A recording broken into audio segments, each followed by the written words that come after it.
Cool. Let's see, make sure it's on there. So setting up your meeting for Facebook Live. All righty, I think it looks like we're live. Let me just verify.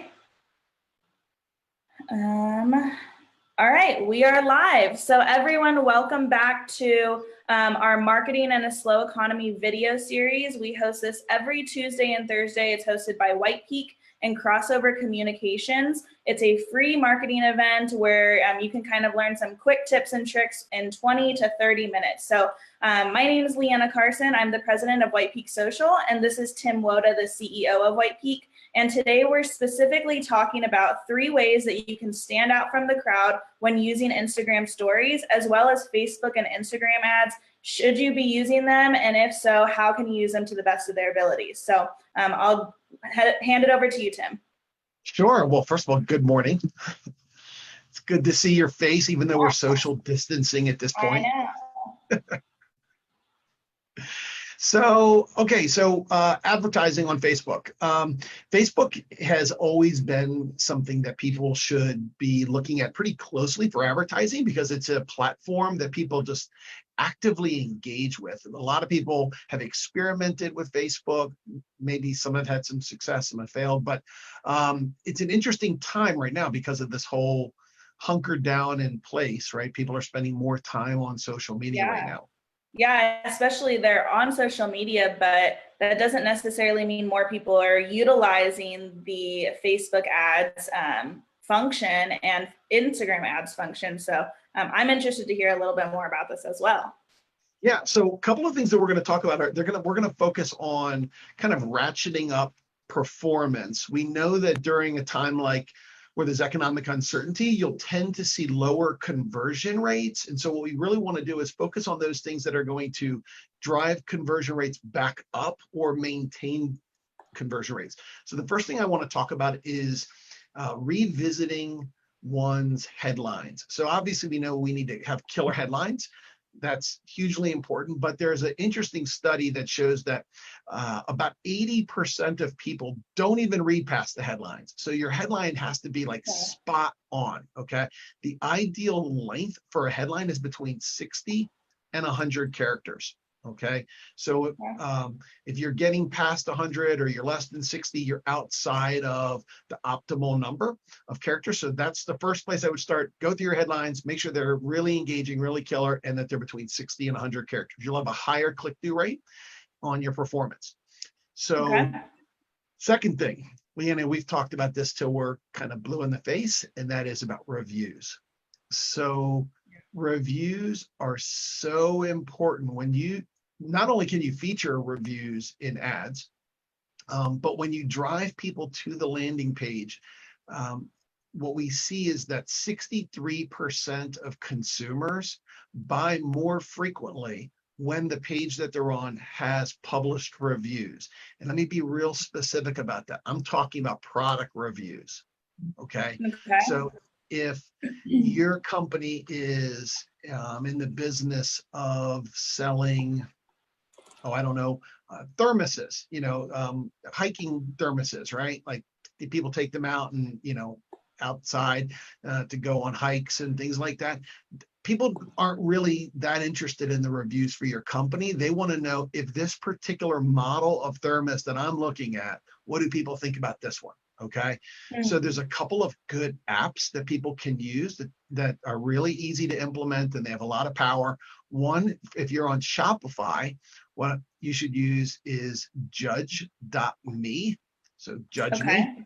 Okay. So that's a really easy one to implement and it can be used on Shopify stores. And if you are on WooCommerce, which is another big platform for e-commerce, it's called Ultimate Reviews plugin for WooCommerce. So try those out. Now, are both of these free or paid? Just so they both have free versions, and they have enhanced features that you can use for paid. I will tell you the paid versions are well worth it. They're literally just a few bucks. We're not talking hundreds and hundreds of dollars.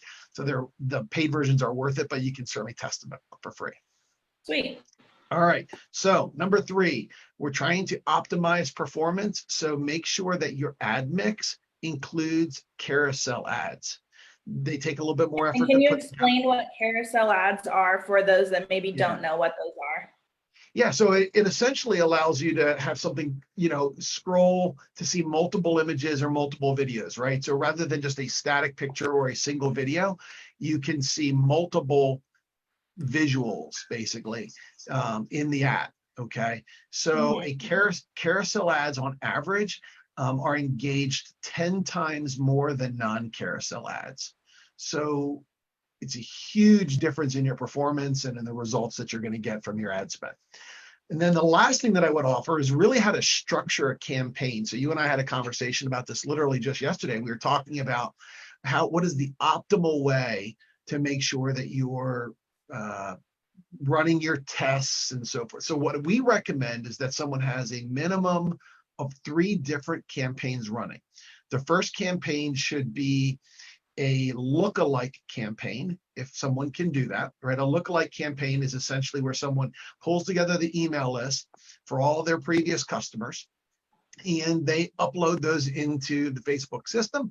And literally, Facebook starts running your ads to people that look alike your customers. Okay. So if these people are your typical buyers that say, women between the ages of 30 and 45, well, then they're going to end up being the people to see that lookalike campaign. That campaign is going to perform super well and definitely want to run a campaign like that. The second campaign that you want to run is what we call a cold campaign.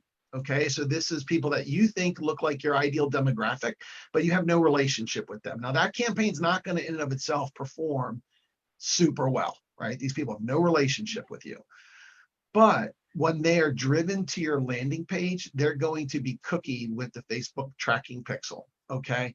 And then that feeds into the third campaign, which is the remarketing campaign. And so you can also preemptively go put that tracking pixel on your site now so that you can start cooking people. Yeah, because it's free. So it's free, costs nobody anything, right? So even if you're not going to run ads today, you might run ads in the future. The sooner you start cooking people, the better, because it allows you to, when you run this remarketing campaign, between the people that have been visiting your site historically and who visited your page but didn't convert in the cold campaign, those people will be presented with your ads again, and those people will perform much better than the cold campaign. Now, so we have a lookalike campaign, a cold campaign, and a remarketing campaign. Now, should people be running those campaigns all at the same time? Should they run them over the course of a month? How should they be running these?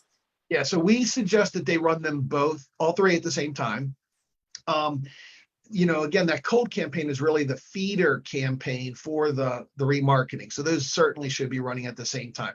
There will come a point in time where you have enough of an audience that you can turn off the cold campaign and you'll just be running these 2 campaigns, the lookalike and the remarketing, and you'll end up really, really having very high performance because the cold campaign will tend to have lower performance. Okay. So within these campaigns, and this is just the last point on how to structure these, we recommend that you have 2 different, in kind of 2 campaigns, 3 campaigns with 2 different ads, okay? But within those 2 ads, maybe one's a carousel, one's not a carousel, for example. You would have an A and a B version of those 2 ads. So essentially each campaign would have 4 ads running. So you've got like 1A, 1B, 2A, and 2B. And so you're doing these A/B testings within each campaign. And that means that you need to spend some money in order to get enough data to see which variations work the best. And people should always be running A/B tests. And they should do that for all 3 campaigns. And this is going to allow them to fine tune their messaging and their creative so that month in and month out, the results get better every single month. Now, how much should people expect? I mean, if you're a business owner, and obviously we both are, how much should you be expecting to kind of spend each month on ads? Is it $100, $1,000? Is there, room in there to have maybe a smaller budget, but really focus on the bigger budget? I know it's very similar to Google Ads in terms of the spending. You want to spend more because you're going to get more clicks type of thing. But what do you recommend for that?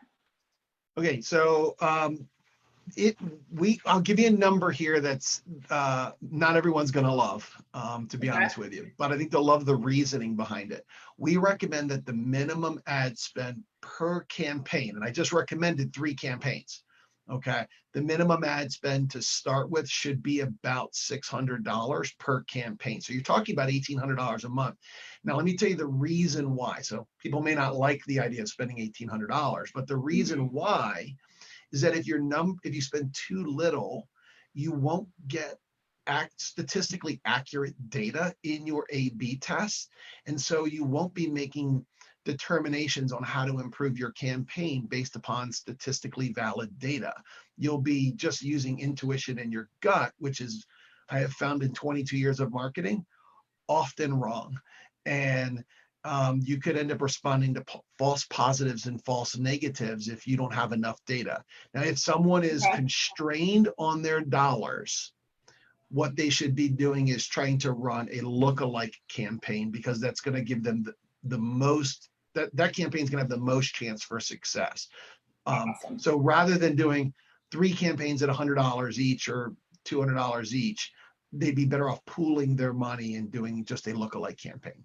Awesome. So we got a lookalike, a cold, and a retargeting campaign. And if you can do all 3, great. And if not, focus on your lookalike. And then as you build those funds, slowly add in that the other 2 campaigns. Sweet. Perfect. Absolutely. Awesome. Absolutely. So that's where I'd start. So let's talk about Instagram, the story. Yeah. So today, I'm really focusing on Instagram stories. And I think this is a really big one because a lot of businesses are on Instagram, but just being on it doesn't mean anything if you're not actually engaging and interacting with potential customers and current customers. So I'm really focusing on Instagram stories, which is the videos that you see on the very top of Instagram. You can click through them and it's basically like binge watching Netflix, but on Instagram.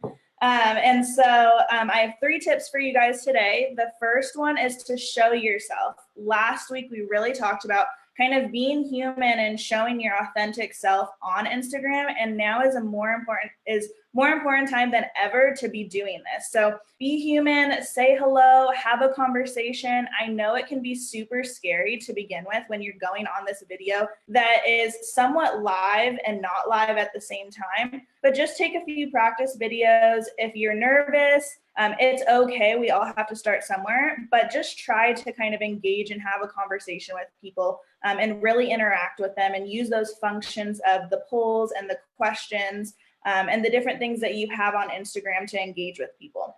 Real quick question for you. What sort of things, if I'm new to this and I've never used, Facebook or Instagram stories, what types of things would my audience care about? So there's a 2-part question. So number 1, what would they care about? Like, what should I even talk about? And then the second question is, what if I don't have many followers? So for your first question, say hello, introduce yourself. For the most part, these people may have never seen you before. Introduce who you are, what you do, talk about why you started this business, or what you're really focusing on. Maybe share a review. If you're getting reviews on Facebook or Google, you can share some of those on there. And then the second thing is, if you don't have a lot of followers, that's okay. Because if you can make a difference in one person's life and that one person becomes a loyal customer, then that word of mouth is going to continue to travel on and bring more people to your page. And so the point of all of this is to engage and kind of create and grow your business at the same time. So those are 2 tips that I would say for your questions, Tim. Thanks. The second tip I would say is to personalize your Instagram stories to fit your brand.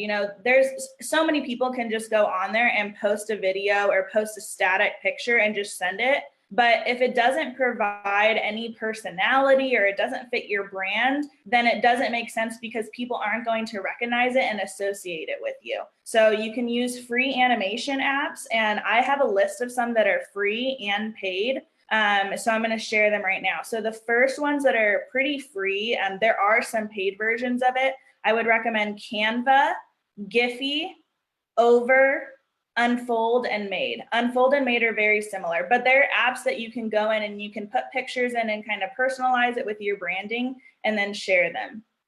There's 3 that aren't free. but I personally love them. And these are the ones that I use: Adobe Spark, Photoshop, and Adobe Illustrator. If you have somewhat of a design background, they're really great for you to go in and personalize with your own fonts and specific colors. And you can do that with some of the other ones, but it just kind of gives you the most flexibility. So I'd really recommend using those ones. Can we post those so that people Yes. later after this Facebook Live so that people can see those if they didn't Yeah, have a I'll chance to share look at on them? Instagram today, list all of them. I have them on a little poster right here. I'll share a list of them on Instagram so then you guys can take a look at them and download them onto your phone. Because like I said, they're all free to download. It just is if there's a package that you have to pay for a subscription. Perfect. Thank you. No problem. And then the last tip is to add value. So can you share something that will actually add value to the people that are following you and interested in what you have to offer, whether it's a service or product, or maybe they just like you as a person. And if they like you enough, they'll buy something from you. So 2 examples of this, and these are more on the drier side, I guess you could say, of when you're following someone on Instagram and you're not getting these beautiful pictures from a photographer, you're not getting these gorgeous weddings, but maybe you're an insurance agent. And maybe you want to get together with someone that's in the event industry and talk on your Instagram stories about the importance of event insurance and why that's important, or how insurance can help you when you're focusing on trying to buy a home. What is the importance of insurance and how much should you keep in mind for that when you go to buy a home, because that's another cost on top of that. The second example is if you're a realtor, there's so many things that you can go on Instagram and share. 3 tips for what you should do when you're thinking about selling your house. Tips for decluttering. Everyone loves to organize, and especially right now, we're kind of stuck in our house. So spring cleaning is underway, and I think it's really important to kind of share some tips on there that people can actually use. They don't necessarily always have to be focused right around your business, but if people can come to you and say, she's an expert in organization and shares amazing tips, and she also sells real estate, I'll definitely go to her because I feel like I know her as a person. She's helped me in my own life. So add value, personalize, and just show yourself, that it takes 2 minutes. You could take 30 seconds, just introduce yourself and go on there. It's pretty easy. And once you get the hang of it, it seems like a breeze. Yeah, and I think another thing that I've heard you talk about related to this is don't let perfect be the enemy of good, right? So sometimes we try to overproduce.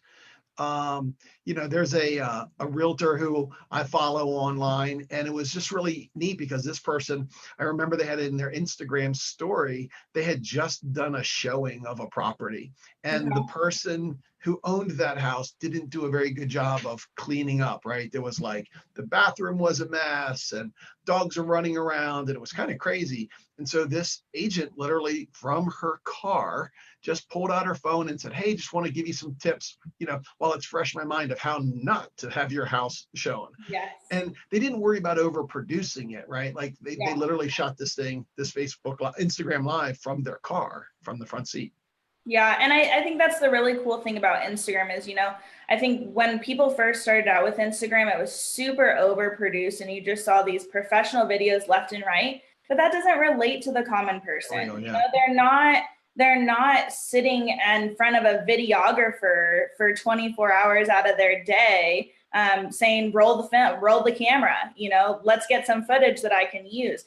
They're sitting there on their couch, in their pajamas, maybe watching Netflix, and they just want to see something that's relatable. And so just being relatable and not worrying about how perfect everything is going to be, that is what really matters. And some of the stuff that I love the most are things that aren't professional whatsoever and maybe are a little blurry. I mean, I'm not saying to have your stuff be blurry all the time, but just be relatable, add value and show who you are as a person. And those will really make your Instagram stories stand out from the rest of them.